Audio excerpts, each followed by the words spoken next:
le podcast du Diplo. Un parcours sonore dans le numéro en kiosque. Juin 2022. Épisode 27.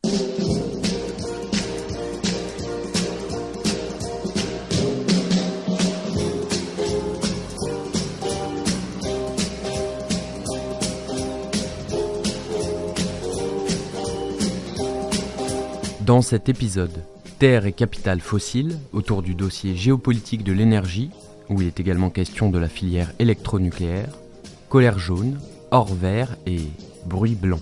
Tout à coup, quand on se retrouve face au silence, on panique un peu parce que le silence fait peur, quoi. Et les gens qui achètent les films écartent des films parce qu'ils sont trop silencieux, quoi.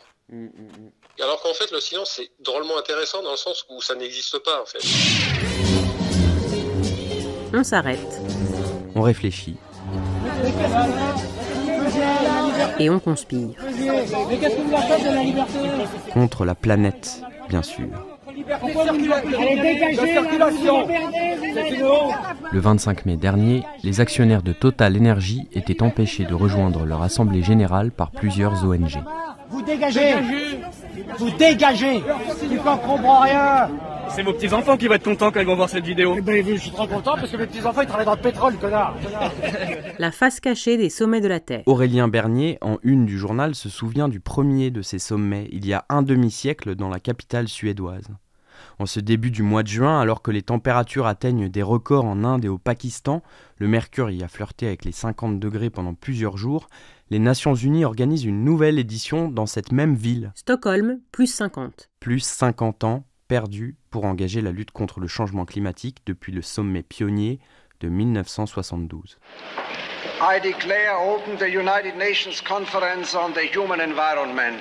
À la fin de l'année 1967, les Nations Unies se saisissent d'une demande de la Suède, organiser une conférence mondiale sur les problèmes d'environnement. 4 ans et demi sont nécessaires pour passer de l'idée à la réalisation d'une première conférence mondiale dans le cadre des Nations Unies sur l'environnement et le développement. Stockholm, Sweden, June 12, 1972. Mrs. Indira Gandhi, Prime Minister of India, arrived today to address the first United Nations Conference on the Human Environment. She was met by the Secretary General of the conference, Mr. Maurice Strong. Le pilotage de l'organisation est confié au Canadien Maurice Strong, ancien dirigeant d'une compagnie pétrolière. Reconnu dans les milieux d'affaires, il deviendra en 1971 administrateur de la Fondation Rockefeller, mais indéniablement soucieux des questions écologiques. Avec quelques autres figures du capitalisme industriel, il considère que les pollutions et l'épuisement des ressources menacent la pérennité du système économique. Aurélien Bernier, vous suggérez dans votre papier que tout était déjà joué finalement dès l'année qui précéda le sommet de Stockholm en 1971. Alors racontez-nous ce qui s'est passé un petit peu dans cette ville de Phoenix. Donc on était en pleine préparation du premier sommet de la Terre qui se déroulait à Stockholm en 1972. Et en fait, un an avant Stockholm, on a une conférence qui se déroule en Suisse, donc près de Genève, et où les Nations Unies convoquent un certain nombre de représentants des pays du Sud. Et en fait, on a des travaux préparatoires, des contributions, notamment une contribution importante du GATT, l'accord général sur les tarifs douaniers, donc l'ancêtre de l'OMC, et qui dit il faut prendre des mesures pour protéger l'environnement. Par contre, ces mesures ne doivent pas s'opposer au commerce. On ne doit pas avoir de protectionnisme déguisé, c'est le terme qui est consacré à l'époque. C'est-à-dire qu'on ne doit pas avoir des produits dont le commerce soit limité parce que les conditions de production sont polluantes. Et en fait, cette revendication, on la retrouve quasiment telle quelle dans les documents de Stockholm qui seront signés à l'issue de la conférence avec une mesure qui dit on ne doit pas avoir d'entrave au commerce, même au motif de protéger l'environnement. Et en fait, c'est en ça que les choses sont écrites d'avance parce que c'est un principe qui va rester dans les négociations de Stockholm en 1972 jusqu'à aujourd'hui. Ouais, le document dont vous parlez du GATT s'intitulait « Contrôle des pollutions industrielles et commerce international ». Et donc ce document, en quelque sorte, c'est le ver dans le fruit des sommets de la Terre. Alors, comment on fait pour retirer ce ver, Aurélien Bernier ? En fait, le problème, c'est celui du libre-échange.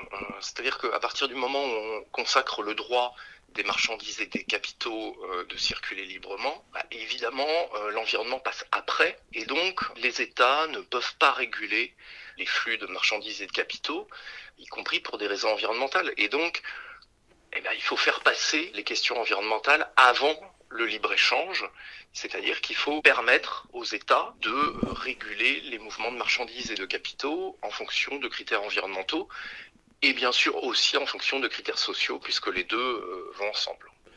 J'imagine que vous êtes rassuré par la nomination d'Elisabeth Borne à Matignon. Oui, ça promet un sommet à Stockholm pour fêter les 50 ans qui va être sans doute assez remarquable en matière d'éco-blanchiment. Enfin, la vraie question, c'est est-ce qu'on est prêt à remettre en cause les dogmes économiques pour protéger l'environnement et aujourd'hui, évidemment, de la part du gouvernement actuel, la réponse est non. Aurélien Bernier, dont l'analyse est à retrouver pages 22 et 23. It is so decided. Nous recevons ce matin la nouvelle ministre de la Transition écologique et de la cohésion des territoires. Bonjour Amélie de Montchalin. Bonjour. Est-ce que vous êtes écologiste ? Alors, ce qui est vrai, c'est que je n'ai jamais eu ma carte à Europe Écologie Les Verts. Mais j'ai des convictions très fortes. Je suis aussi la mère de 3 jeunes enfants. Et puis, je suis une femme de résultats. There is no planet B. There is no planet blah. Blah, blah, blah. Blah, blah, blah. And we don't even care about what they say. 'Cause it's yeah. Blah, blah, blah, blah. Of course we need constructive dialogue. But they've now had 30 years of blah, blah, blah. And where has that led us? Un an après le sommet de Stockholm, l'écologie va s'imposer encore davantage dans le débat politique à la faveur d'une autre conspiration. 1973, un choc pour prolonger l'âge du pétrole. Akram Belkaïd revient sur le fameux choc pétrolier de 1973 dans le dossier du mois sur la guerre des combustibles, charbon, gaz, pétrole, uranium. Géopolitique de l'énergie. Avec les peintures de friches industrielles du bulgare Dimitar Genchev. En octobre 1973, le monde développé tombe soudain en panne. En Europe et en Amérique du Nord, les files d'attente s'étirent aux stations d'essence, tandis que les prix à la pompe s'affolent. Face au risque de pénurie, des gouvernements occidentaux rationnent le carburant, une première depuis la fin de la Seconde Guerre mondiale. Et les médias relaient toutes les initiatives, de la plus simple à la plus extravagante, en matière d'économie d'énergie. Ainsi des passages aux heures d'été et d'hiver en Europe. À quelque chose, malheur est bon. La crise de l'énergie permet un retour en force de la bonne vieille bicyclette de notre jeunesse. Déjà, le dimanche, dans plusieurs pays d'Europe, les mollets remplacent le carburant. L'image du chèque arabe aux poches pleines de pétrodollars alimente les diatribes. Et en France, le chanteur Frédéric Gérard connaît son moment de gloire. Ton café d'Arabie, moi je m'en fous. Tes perles et tes tapis, moi je m'en fous. Tes babouches fantaisie, moi je m'en fous. Tes sacs en peau de sébi, moi je m'en fous. Mais si tu veux me faire une fleur, voilà ce qui ferait mon bonheur. Donne-moi du pétrole, mon frère, donne-moi du pétrole. Donne-moi du pétrole, mon frère, pour ma petite bagnole. Donne-moi du pétrole, mon frère, donne-moi du pétrole. Et puis ton café, mon frère, donne-moi du super. On va tout de suite voir Akram Belkaïd pour lui demander de nous expliquer, Akram, qu'est-ce que c'est que cette référence au chanteur Frédéric Gérard dans votre papier sur le choc pétrolier de 1973.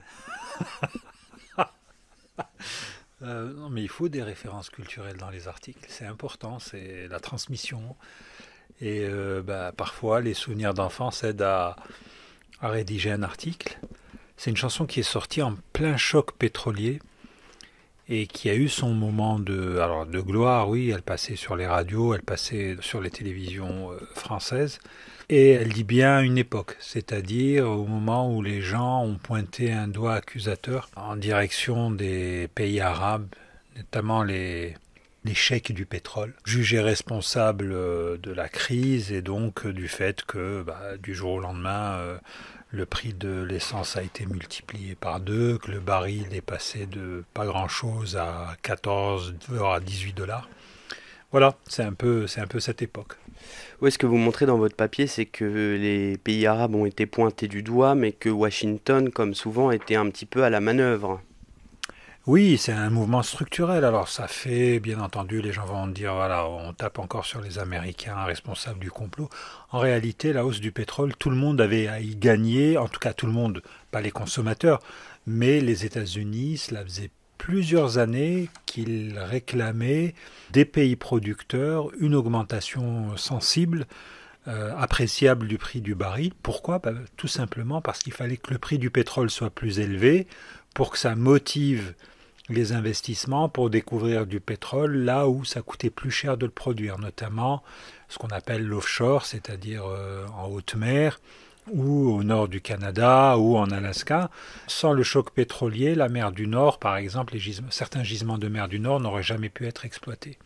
Alors votre papier historique s'inscrit dans un dossier sur la géopolitique de l'énergie, où il est beaucoup question des conséquences du conflit russe, sur les livraisons de gaz par gazoduc, par méthanier, mais également de la filière électronucléaire. Il est évident qu'avec les sanctions européennes, la question de l'énergie se pose vraiment de manière cruciale, en tout cas pour l'Europe. Et on se rend compte que la dépendance à l'égard des hydrocarbures russes, c'est une réalité, elle est difficilement contournable et on se demande comment ça va se passer. Et dans le même temps, on a toute une géopolitique qui se met en place, notamment sur la question des combustibles pour la filière électronucléaire.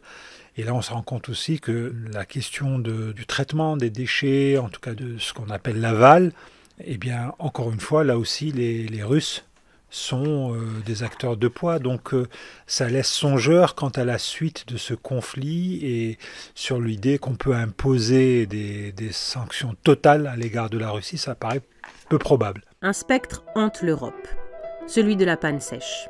Depuis l'invasion de l'Ukraine, les sanctions occidentales contre la Russie ont provoqué une hausse brutale des prix du gaz et du pétrole et déclenché une bataille mondiale pour l'accès aux énergies. Comme le montre l'article au départ de la Une intitulé « Qui gagne la bataille de l'énergie ?» et la carte limpide de Cécile Marin, Interdépendance énergétique, page 17. Car l'énergie est affaire de souveraineté. Elle oblige mutuellement fournisseurs et consommateurs, comme le montre l'exemple de l'uranium. Sur le sujet, lire Washington et Pékin se partagent la planète électronucléaire, pages 14 et 15. Elle dote les cartels de producteurs d'une arme géopolitique. On parlait à l'instant avec Akram du choc pétrolier de 1973. Et installe les puissances autosuffisantes en position de force. Là-dessus, on peut lire Washington maître du jeu, l'ouverture du dossier par Michael Clare, un habitué des colonnes du Diplo. Et c'est là où on voit qu'effectivement l'Europe n'a jamais eu de réelle politique, je dirais, énergétique stratégique, et qu'on est même passé d'un paradigme à l'autre. Si on regarde les textes qui ont été publiés dans les années 2000, par exemple, les Européens comptaient énormément sur la Russie.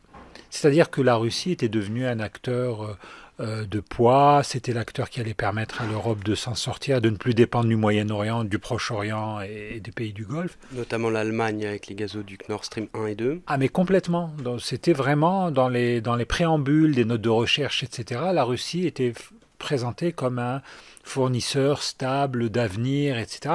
Pourquoi ? Parce qu'à l'époque, c'était l'époque où Poutine cherchait vraiment à se rapprocher des Occidentaux. Il y avait eu quelques querelles entre la Russie et l'Ukraine à propos du gaz, mais c'était jugé normal entre voisins, en tout cas par les Européens. Là, aujourd'hui, le paradigme a totalement changé. On ne peut plus faire confiance aux Russes. Shell, Qatargas, Total Energy, Saudi Aramco, BP, Exxon, Chevron. Grand vainqueur de la guerre en Ukraine, point d'interrogation. C'est la conclusion du texte de Mathias Raymond et Pierre Rimbert. Qui gagne la bataille de l'énergie ? Les compagnies pétrolières qui étaient assez en mauvaise posture il y a quelques années parce qu'on trouvait que justement leurs réserves n'étaient pas assez importantes. Or en bourse, la manière dont on valorise une compagnie pétrolière, c'est qu'on regarde d'abord combien de réserves elle a. C'est pour ça que les compagnies pétrolières se sont mangées entre elles. Et effectivement, aujourd'hui, vu la soif de pétrole et de gaz naturel dont font preuve les pays consommateurs, c'est évident que ces compagnies-là, pour le moment, c'est le jackpot, notamment avec la hausse du baril aussi. Donc peut-être que leurs réserves n'augmentent pas, mais en tout cas, leurs fonds propres vont augmenter. Et pendant que les pétroliers conspirent contre la terre pour préserver nos modes de vie dispendieux, les seigneurs de la guerre conspirent contre la paix. Тим більше досвіду дипломатичного у мене не було, від слова зовсім. Да? І на сьогодні я розумію, де місце. Le président ukrainien Volodymyr Zelensky le 21 mai dernier. Une citation extraite de cet entretien donné à la télévision ukrainienne figure dans l'éditorial de Serge Halimi. Le président Zelensky a estimé le 21 mai dernier que la guerre ne prendrait fin qu'à la table des négociations. Mais l'armée russe poursuit sa conquête destructrice des villes du Donbass, et les dirigeants américains tirent profit de l'amplification du conflit. L'Europe, elle, paraît tiraillée entre un président français, plutôt isolé, qui observe avec raison que la paix, je cite, ne se fera pas dans l'humiliation de la Russie, et une première ministre estonienne qui lui a vertement répliqué « On ne doit pas proposer de porte de sortie à Vladimir Poutine. La solution ne peut être que militaire. L'Ukraine doit gagner cette guerre. » Fin de citation. La diplomatie est en berne. Et pour le moment, les ventriloques de Washington mènent la danse sur le vieux continent.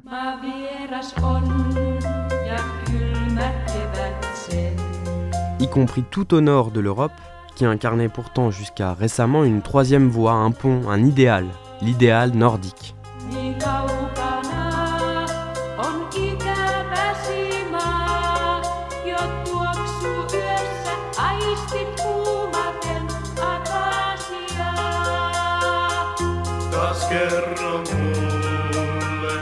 Suomen turvallisuus, kuten jokaisen Euroopan pienen. Le président finlandais Urho Kekkonen, lors de l'ouverture de la conférence d'Helsinki sur la sécurité en Europe, le 31 juillet 1975. La sécurité de la Finlande, comme celle de chacun des petits et des grands pays d'Europe, ne reposera sur une base solide que si l'état de paix est maintenu à l'abri de toute perturbation. Et si la détente continue à s'instaurer de façon progressive et régulière. Mais cela même ne saurait suffire, car la sécurité des Européens a des prolongements hors de l'Europe proprement dite, et s'étend aux régions voisines, et même au-delà. Pour le président Kekkonen, la Finlande devait servir de bâtisseur de ponts entre l'Est et l'Ouest. L'idée consistait à résoudre le dilemme de la sécurité par le renforcement de la confiance et le désarmement, en créant une base normative pour la future convergence des blocs. L'article de Heikki Patomäki, professeur de relations internationales et d'économie politique à l'université d'Helsinki en Finlande, 1340 km de frontières terrestres avec la Russie, rappelons-le, revient sur l'adhésion prochaine à l'OTAN, précipitée par l'agression de Kiev par Moscou, de ces deux modèles de société éclairée et pacifiste que furent longtemps la Suède et la Finlande. Si vous ne deviez lire qu'un seul article cette année concernant ces pays sous-traités dans les médias, lisez celui-ci. Alors que durant la guerre froide, les pays nordiques formaient une communauté sécuritaire pluraliste, prônant la solidarité et l'intérêt commun dans les relations extérieures, l'étape actuelle de l'adhésion à l'OTAN s'accompagne d'une militarisation de la société et d'un nouveau système de croyances qui attribue à la force des armes la capacité de prévenir les guerres. De surcroît, la peur inspirée par la Russie alimente la vision simpliste d'un face-à-face entre empire du mal et héros de la liberté. L'idéal nordique a vécu. A vécu également l'idée d'une démocratie parlementaire en France, comprendre non strictement présidentielle. Être un citoyen libre et toujours être un citoyen responsable pour soi et pour autrui. Les devoirs valent avant les droits. On aurait presque tendance à l'oublier, mais des élections législatives ont bien lieu en ce mois de juin 2022. Peut-être même ont-elles déjà eu lieu au moment où vous écoutez ceci. Quelles doléances porteront les représentants des Français au sein du Parlement de la République ? Monsieur le Président, j'aimerais que vous expliquiez à ma fille de 5 ans pourquoi maman ne met pas le chauffage partout dans la maison. Pourquoi maman n'achète pas du pain tous les jours. Pourquoi le soir, maman mange ce qu'il reste dans son assiette ou bien une tasse de café. Pourquoi maman fait souvent des nouilles passé le 15 du mois. Pourquoi maman a traversé beaucoup de rues très loin de la maison pour enfin décrocher un emploi précaire alors que selon vous, une seule rue suffisait. Pourquoi maman utilise la prime de Noël pour payer la taxe d'habitation et audiovisuel avec des pénalités de retard. Pourquoi des maisons sont vides alors qu'elle voit des Français dormir dans la rue. Pourquoi maman trie régulièrement nos affaires et les donne à d'autres gens qui n'ont rien. Pourquoi maman se sent heureuse et dit qu'elle est riche quand elle arrive à s'offrir un café en terrasse bien meilleur qu'à la maison. Pourquoi maman dit qu'elle s'est cogné le pied quand elle pleure le soir dans son lit en consultant le solde de son compte. Pourquoi maman sait déjà qu'elle ne pourra pas lui payer de grandes études. Pourquoi cette année, encore, son arrière-grand-mère, qui a travaillé toute sa vie en tant que femme de ménage chez des gens aisés, touche environ 750 € de retraite. Pourquoi donc elle vient passer l'hiver en famille une année de plus en laissant sa cuve de chauffage au fioul vide. Pourquoi les gens riches continuent d'obtenir les miettes qu'il restait aux pauvres. Pourquoi maman dit que nous sommes pauvres sans jamais s'en plaindre malgré sa colère. Monsieur le Président, pensez surtout à lui expliquer comment fait maman pour rester digne et humble quand les préoccupations du peuple vous passent au-dessus de la tête. Si, après lui avoir expliqué tout cela, il vous reste encore un peu de salive, dites-lui pourquoi maman a honte de vous. Une maman comme tant d'autres. Exemple de contribution citoyenne conservée au sein des archives départementales de Gironde. Dans la foulée du mouvement des Gilets jaunes, des citoyens ont en effet noirci des centaines de milliers de pages où sont exposées leurs colères, leurs attentes. Mais ces nouveaux cahiers de doléances sont pour la plupart restés dans les cartons. Effarés de voir que cette mine ne faisait l'objet d'aucune analyse véritable, un collectif s'en est saisi. Qui ont-ils trouvé ? Réponse dans Les cahiers de la colère. Page 20.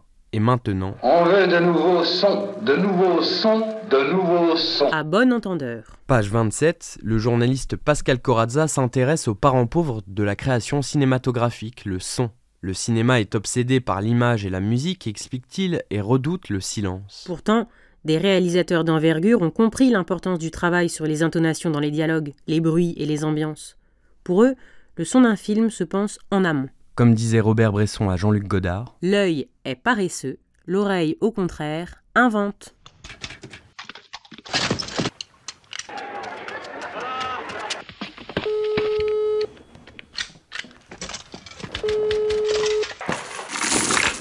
Oui, allô ?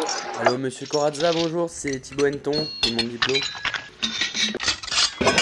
Mais de la musique tout le temps, partout, ça tue finalement le son, quoi. C'est-à-dire que c'est un cache-misère, en fait. C'est-à-dire que le son est soit pas du tout pensé, soit le truc qu'on relègue à la fin sur une semaine de mixage et encore, quoi.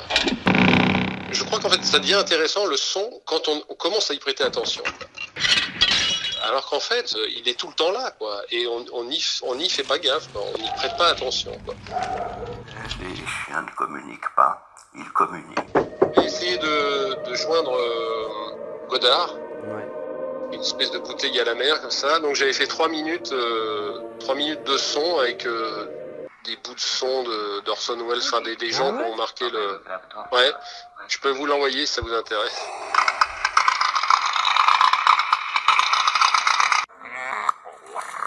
Voici le montage envoyé par Pascal Corazza à Jean-Luc Godard. New York Herald Tribune. Seulement, il n'y a pas d'horoscope. Qu'est-ce que c'est l'horoscope? L'horoscope, c'est l'avenir.